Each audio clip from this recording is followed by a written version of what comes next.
Recording.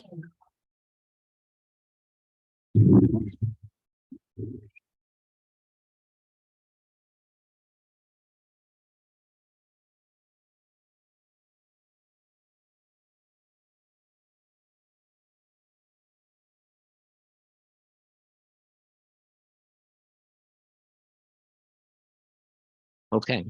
Good afternoon.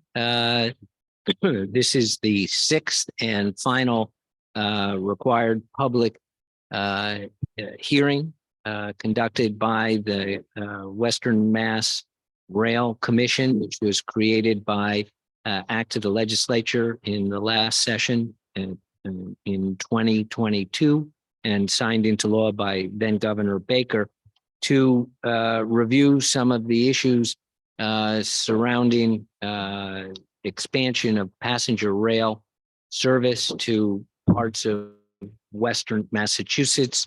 My name is William Strauss. I'm a state representative from Mattapoisett. With me is the co-chair of the commission, Senator Brendan Crichton of Lynn. We also have additional responsibilities as the legislative co-chairs of the Joint Committee on Transportation of the Massachusetts Legislature. The commission members come from designated departments and agencies and public roles involving the issues. The hearings that we've held, we began in the end of 2022 with the first public hearing conducted in Pittsfield, and we conducted additional hearings in Greenfield, Northampton, Springfield, earlier today in Worcester at Worcester State University. And one of the required regions of the Commonwealth where a hearing was to be conducted is in Middlesex County, Metro West. And so we are here hosted at the Morse Institute Library in Natick, a beautiful facility. I want to thank them for hosting us today and also for the hearings which are conducted as required by the statute in a hybrid fashion such that people could attend in person or remotely and not just view it remotely, but participate as well. That's true for commission members and members of the public. And so links have been published for quite some time. And many members of the public have made use of that opportunity to assist the commission in its work. Generally, and I know commission members heard me say this earlier today, but I'm repeating it for those who are either in attendance here or tuning in remotely for the first time today. We have a requirement to report our conclusions and findings and recommendations as are appropriate by June 30th of this year. So with this public hearing portion of the commission's work to be concluded today, staff will begin the work on that process. We will be in touch with commission members about the ways in which commission members will continue then to work on and react to hopefully drafts and interaction, and so we can have a final product that people are comfortable with, and then filed with the respective committees in the legislature. I want to thank especially the State Transportation Secretary Fiandaca, for providing logistical support, which has been essential in conducting this kind of proceeding. And obviously, on behalf of the T and the Secretary's office, we have commission members who participated throughout this process. Not surprisingly, for those who are viewing remotely, those in the room can see for themselves. This is a more lightly attended event than the prior sessions that we've had in the western portion of the state. And that is for obvious reasons, likely a reaction or understanding that the issues in play, while expansion of passenger rail service in Western Mass would be evident clearly to those living out there, depending on the particular line and structure that's undertaken. We benefited earlier today from two presentations, and we means the commission members and the public. We benefited from two presentations from commission members. One, Mr. Lundberg was here with a professional background in the subject area, but serves on the commission as the designee of the Senate Minority Leader. And also Meredith Schlesinger, the director of the Rail Division of the Massachusetts Department of Transportation, on an issue that brings, I think we found this morning, and those watching for the first time today, this afternoon, I think will agree, brings into focus the connectiveness that is required of any well-functioning transportation system, to the extent, and here specifically, we're talking about passenger rail, how it connects and depends upon the rest of the system. In this case, means a major capital project, and you'll hear more about this shortly, in Boston, which is the increasing capacity at the track level and facility level at South Station, is essential for what potentially could happen in Western Mass. So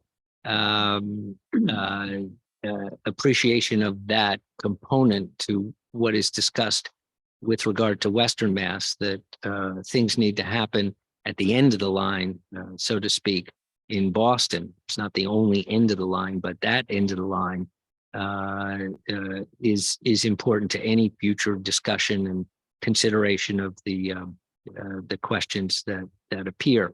I will turn it over just for a greeting or message on these issues to my co-chair, and then I would ask that each of the commission members in attendance just identify themselves and their respective designating entity, if you will.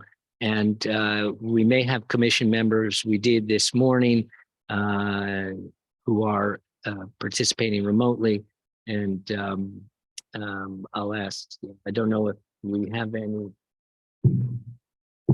I do see Representative Sabadosa, who is also a member of the legislature's Transportation Committee, is here. And we thank her for her participation. And so now turn it over to Senator Crichton. Thank you, Mr. Chairman. Very thorough introduction. Not much to add. Just again, wanted to express thanks to all the staff, to MBTA, to MassDOT for helping coordinate all of these, as well as all the commission members that have taken time out of their busy schedules to participate, into the public joining us here today, as well as online. And as Chair Strauss has said, we've had robust attendance in other parts of the state, and certainly welcome feedback from folks who aren't able to make this as we begin to compile our report. So again, just wanted to express gratitude to all those who have participated. And with that, I think we'll do introductions from the members of the commission. Start to my right. Good afternoon. I'm Meredith Schlesinger. I'm the Rail and Transit Administrator for MassDOT. And I'm, excuse me, I'm Mike Muller, Executive Director of Commuter Rail for the MBTA, here representing the T on the commission. Morrison, Assistant Secretary for Policy and Strategy, representing Secretary Piandaca.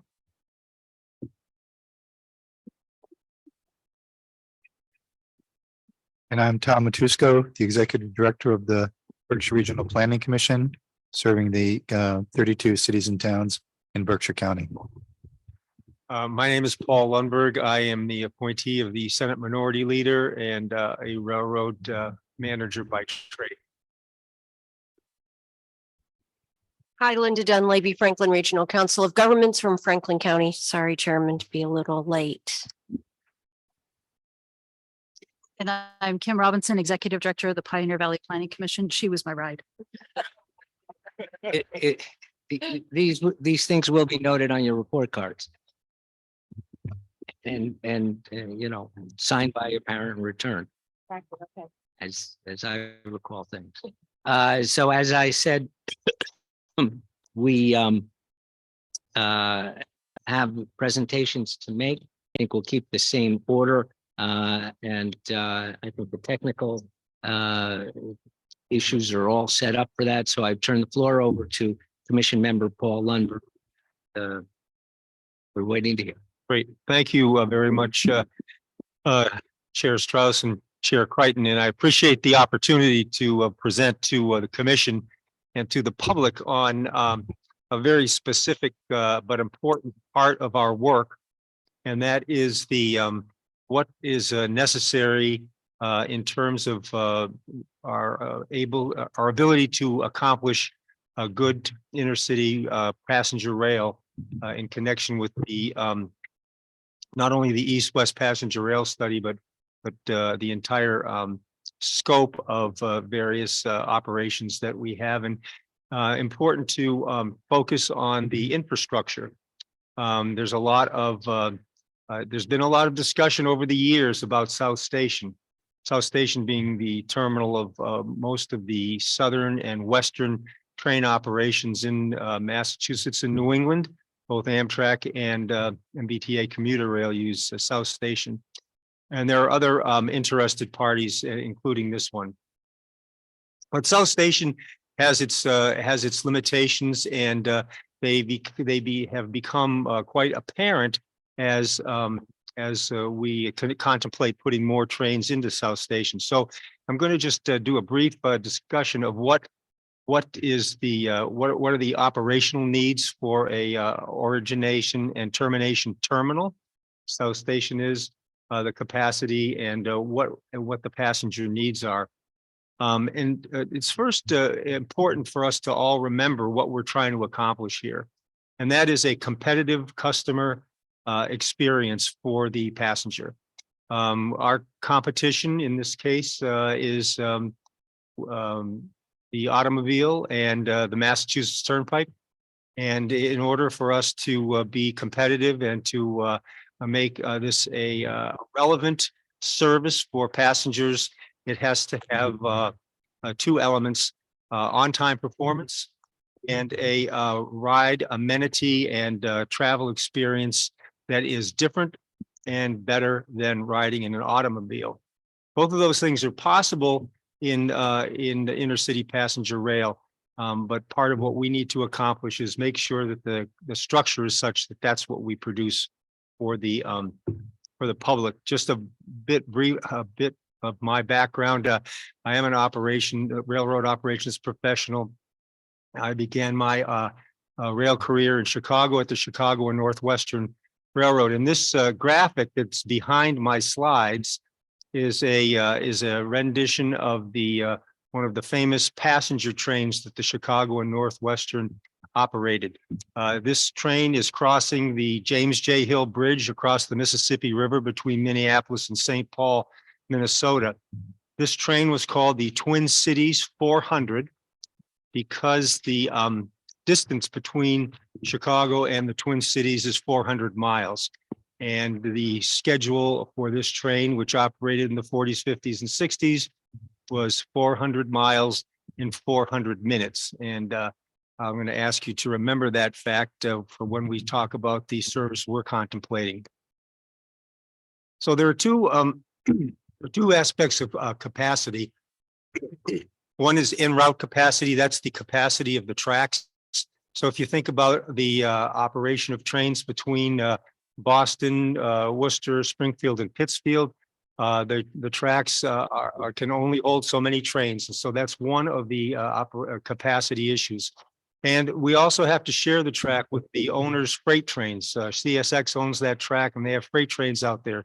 So another capacity issue that we will have to be dealing with the owner in negotiations is the operational capacity en route. But we also need capacity at the end of the run. And if you think about that, the main end point is Boston for this service, and that is South Station. As I mentioned before, South Station, the idea of expanding South Station has been around for many, many years. And it's a very complicated situation in terms of making it happen, but it is something that we should address in this project, because it goes directly to those two aspects that I mentioned earlier: on-time performance and the customer experience, both of which require a proper infrastructure at the origin and destination terminal. Excuse me. So as Chairman mentioned, Chairman Strauss mentioned, the study, the East-West Passenger Rail Study, for which we are building on here, assumes that the South Station expansion has occurred. So that's one of the reasons that we need to address that. And the attributes of South Station from an operational standpoint are listed: the train arrivals and departures, equipment servicing, and equipment management. And I'll get into a little bit of detail on those in the next slide. Oh, thank you. So the current expansion status for South Station, there have been a lot of studies and a lot of talk about it, but in 2017 was when the environmental assessment and Section 4F determination was done. And that was the study that assessed the capacity needed at that time and for growth through the year 2035. It recommended the purchase of the post office facility next to the train, the train tracks in the station, and the demolition of that facility to build more arrival and departure tracks. And it also recommended the expansion of the passenger terminal itself. And as anyone knows who has used South Station, especially during rush hour, the internal structure of the station, where the passengers queue up or get off, is pretty small and always crowded. And it does not go to the passenger experience part of the equation that I mentioned earlier. I've also listed here the projections from that study, something that we should probably take a look at when we do our report. But the increase in daily ridership, and these numbers are both this is a combined Amtrak and MBTA commuter rail, increasing from 46,000 a day to 65,000 a day in the year 2035. That's a 41% increase on the number of people using this deep station. And the number of trains, 450 to 550, that's a 22% increase. Again, the station is at capacity now, so an increase of 22% is something that we will have to deal with. Next slide. What is it? So talk briefly about the existing and future passenger rail operations into and out of South Station. So I mentioned the operating attributes of what the station actually does in terms of train operations. The first thing is the arrivals and departures. Think about a train coming across the state from Springfield to Boston. And we've spent a lot of money getting the track up to speed so it can go somewhere between 80 to 110 miles per hour. And which is a modern passenger speed required for competition. And then it gets into Boston and it has to stop because there's no room at the station for the train to pull in. Those minutes are minutes of delay, which go against the on-time performance. So the investment in all the investment in the track out in the field is negated by a non-investment in the station. So the arrival and departures are just as important as being able to go 80 to 110 miles per hour out on the line of road. And the South Station infrastructure needs additional tracks and platforms in order to accomplish that with the projected increase of trains that we're talking about. The second thing that happens in the origin or destination terminal is the servicing of the equipment. In many cases, it's just cleaning the cars and getting them ready for their next trip. But there's many times when it's more than that, where there are mechanical issues that have to be fixed. The employees who do that work are located at the origin and termination point, and they have to be able to do their work. That requires, again, track flexibility in order to move the equipment around and make sure that the ultimate goal of on-time arrivals and departures is maintained. And finally, equipment management. And the example that I used on this is, I think we're all familiar with going to the airport and waiting for our plane to exotic locations like Orlando or New Orleans or Los Angeles, and waiting at the gate, and we have to switch gates because this plane is not going to be able to take us. We need another plane. And that happens with trains too. And so in order to accomplish on-time performance, the employees who actually run the trains need that space flexibility in order to maintain to be able to get the right equipment in the right place at the right time for an on-time departure. That requires some additional space which we do not now have. And thinking about what's to come at South Station, in addition to, in the first bullet point are the trains that we're considering here as part of this railroad commission, the east-west or the west-east, or as our co-chairs like to say, this is more than just east-west and west-east. This is all of Western Massachusetts. There are all kinds of services that could be affected by, that could be implemented as we grow. All of these trains are interconnected, so one impacts the other. And so all of our ability to operate on time is impacted by the departure station and arrival and departure station in Boston.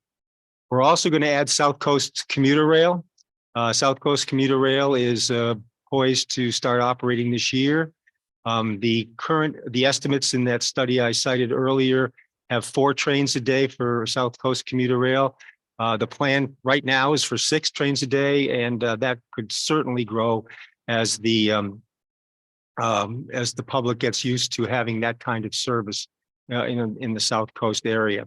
And finally, the Amtrak Inland Route, something that's an active project with Mass DOT and Amtrak and CSX that Administrator Schlesinger and her team are leading. But that takes a couple of additional Amtrak trains that operate on the Northeast Corridor, but they take a left-hand turn at New Haven, go up to Springfield, and then on into Boston on that route. Those trains are also not figured into the estimates that I mentioned earlier. So there's a lot of growth, not only just potential from a wouldn't it be nice standpoint, but things that are actually poised to happen. The last bullet point on this slide is the competitive customer service requirement. And as I mentioned earlier, competitive customer service requires performance. Our competitor is the Massachusetts Turnpike and the automobiles on there. So our trains have to be on time with a good schedule and in a very competitive customer experience. If you recall, in the beginning of my talk, I talked about the Twin Cities 400 miles in 400 minutes. That was kind of the ultimate standard for passenger service back in the 40s, 50s, and 60s. If we look at our east-west study, there are 3 options for train operations. One of them was called Hybrid Alternative 4 and 5. It's the combination of 2 of the proposed operations. And the schedule for those trains, Springfield to Boston, 98 miles in 98 minutes, and Pittsfield to Boston, 150 miles in 150 minutes. Similar to the train that we see up on the graphic right there. That is, an average of 60 miles an hour, but that includes the station stops and the switching around. that happens during a performance. So track speeds of 80 to 110 miles an hour are necessary to accomplish that average schedule. So we are seeking to achieve something that's achievable, as is shown by our Twin Cities 400 train from 40 years ago. And the on-time performance that we need to maintain and sustain is 95%. That's the goal that Amtrak and MBTA have right now. It's a very hard goal to achieve, and the station structure is critical to making that happen. And finally, the train and station ambiance of the equipment and the travel experience. Those are the things that have to go into the mix so that these trains that we're speaking of today and that we will create as a result of this commission have those attributes. My last slide, just as a recap of the necessary infrastructure. The second bullet point talks about two other projects combined with the South Station expansion that need to happen. These two up there are happening now. The MBTA is rebuilding what's called Tower 1. Those are all the switches and tracks outside of the station that permit the trains going in and out in an efficient way. That whole structure is being rebuilt. It's quite an expensive project and very complicated, but it's underway. And the other project that just happened a month or so ago, the MBTA was able to buy Wyatt Circle, which is a parcel of land just south of the South Station. And that's where the train staging and maintenance area will be constructed. So those things are happening. The third piece is the South Station expansion, and that will complete the infrastructure necessary in Boston to make east-west, west-east, western Massachusetts rail happen. So that is the end of my report, Mr. Chairman, and I'll turn it back to you. Thank you, Mr. Lundberg. We have slight difference in attendance on the commission level. So we had a number of issues discussed this morning. I don't think we need to cover those necessarily again, but just because, again, we have some change in which commission members are here. Are there any questions or comments as a result from members of the commission as a result of Mr. Lundberg's presentation?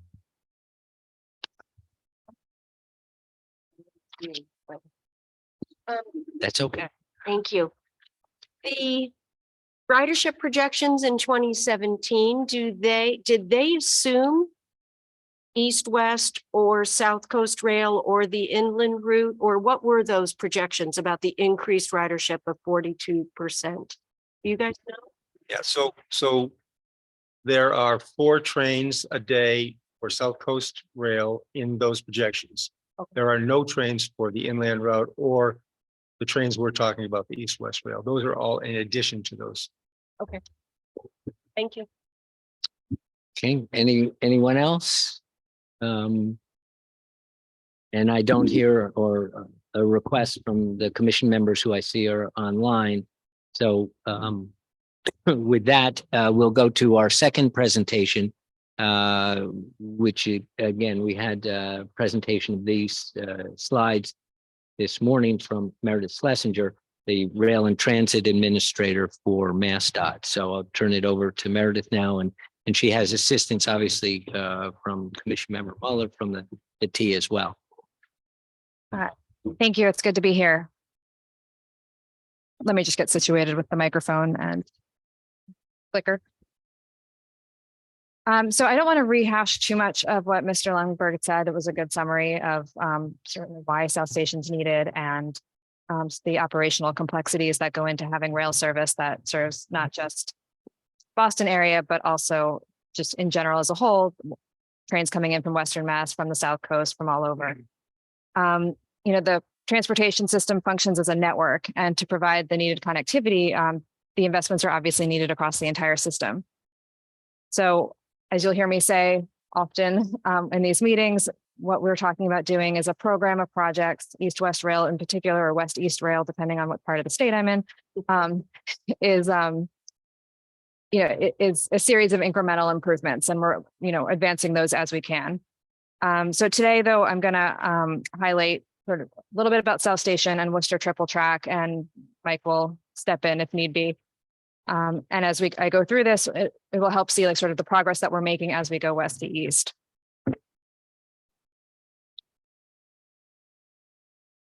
So this is a summary of the current operations on the Boston and Albany line. We have a lot of both passenger and freight trains each day. And in general, the infrastructure is built and maintained to meet the daily demands. So if there isn't enough infrastructure capacity, then the trains won't run well. If it's too much, then it's too expensive to maintain and is removed. And as we've seen, as passenger rail has sort of resurged over the past few decades, we're not looking around the country, and there's a lot of places where, you know, rail lines were abandoned or are no longer used. And now we're all trying to kind of like get that back. And you can see from here that there's a lot more demand on the Boston end of the line. And so while there's been a lot of discussion over the years about the capacity of the CSX section from Worcester to Springfield to add service, you know, again, we need capacity all the way through.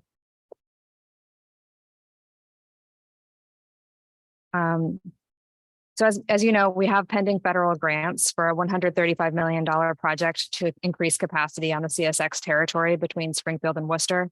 We're working really well with our partners at Amtrak and CSX to advance this project. While we wait for the FRA to announce its grant awards, we applied under 2 grants. So the first one will be announced in August or September, the second one in November, December. So we're hoping to win one of those, but that project will add capacity between Springfield and Worcester and ultimately result in 2 daily round trips and a Springfield to Boston travel time. The goal is under 2 hours.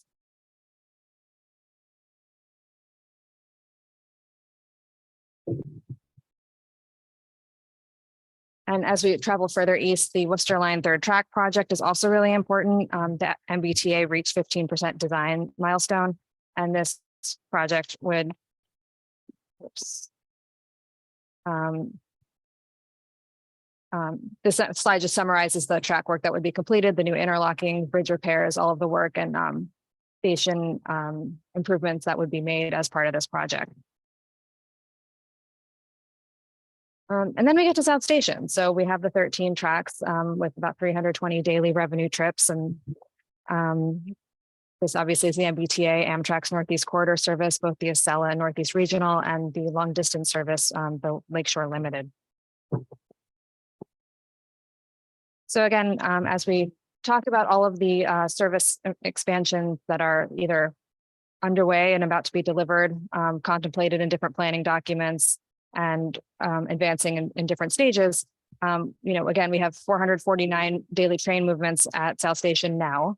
What we're looking at is a huge increase if you end up with 554. And a lot of this doesn't even take into account some of the more recent rail transformation work where, you know, there's summaries here, but you know, we're at capacity today. Any one of these projects being completed is going to even cause even greater challenges to on-time performance. And again, that affects the customer experience and whether people want to take the train. So if we can't deliver a good product, we're going to lose the people. And as we try to, you know, reduce greenhouse gas emissions and reduce congestion, you know, we have to be able to give people an alternative that is reliable, that they can count on.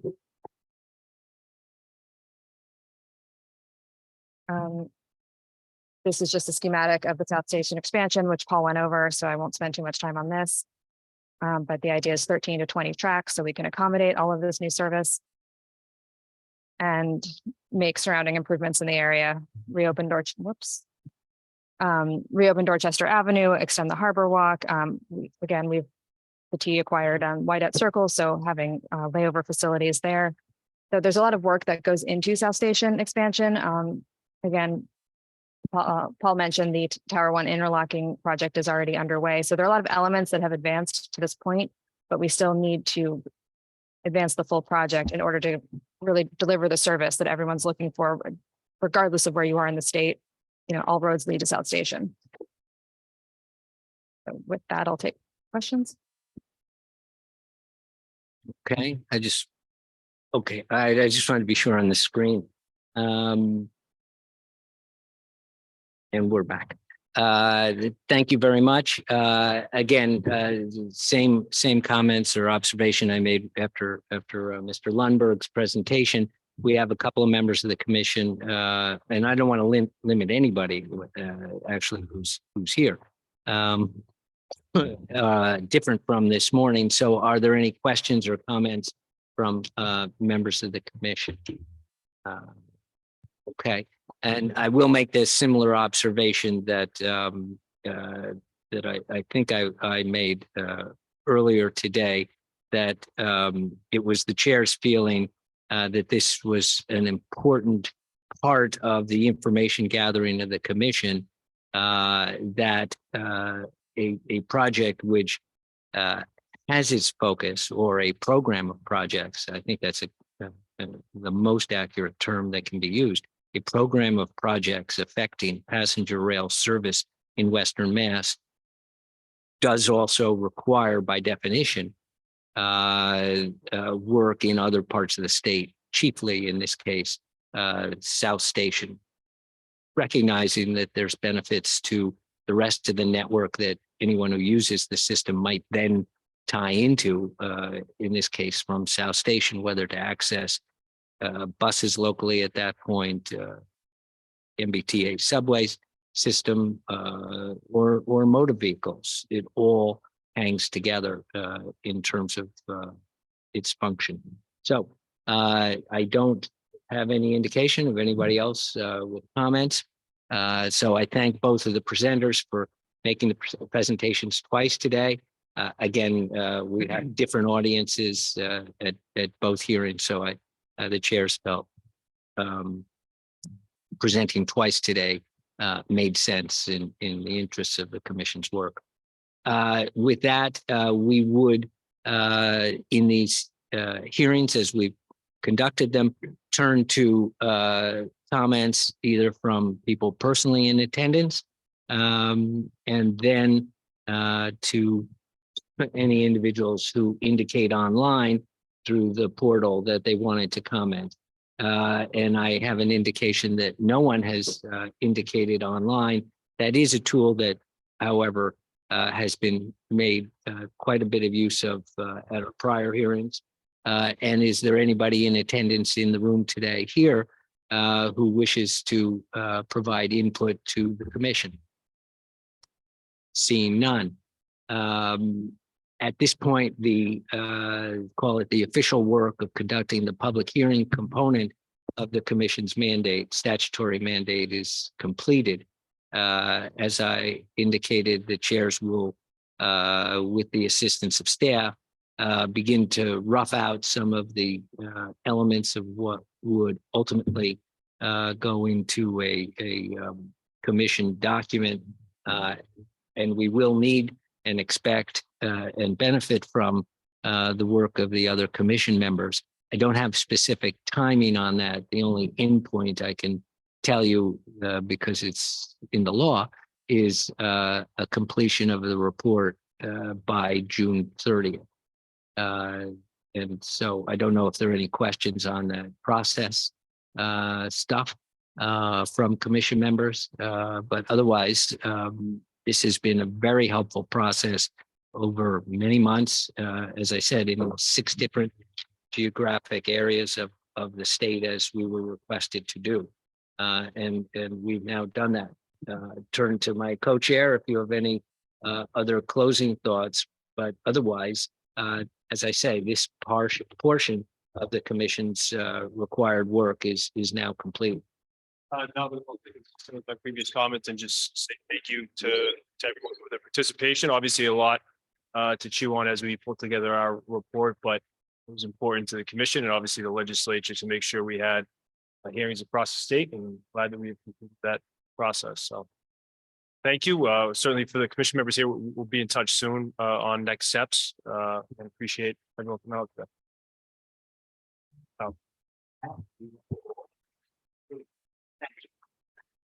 Thank you, guys.